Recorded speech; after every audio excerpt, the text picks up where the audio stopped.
उस जो नौजवान था दरख्वास्त को शेख अदनान से जो चढ़ा शख्सों के हालत इजहार की शेख अदनान से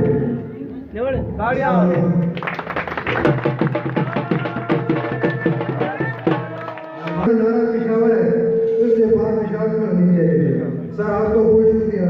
और मैं जो हमारी काबिन है जिन्होंने आज अलग उठाए वो शॉर्ट टाइम के अंदर और सर ये सारे पेशावर के हैं और हम आपसे वादा करते हैं कि हम आपके साथ हैं सर।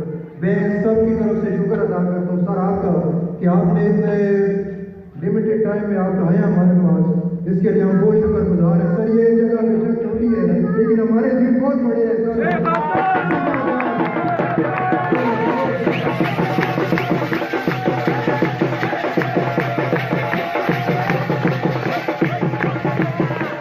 ये जगह छोटी है लेकिन हमारे दिल बहुत बड़े हैं और इंशाअल्लाह इस जगह पे हमें साबित करेंगे आपकी क़यादत में से साहब की क़यादत में कि हम इंशाअल्लाह फिर से इसको फूलों का शहर बनाएंगे इंशाअल्लाह। ये सारी काबिना हमारे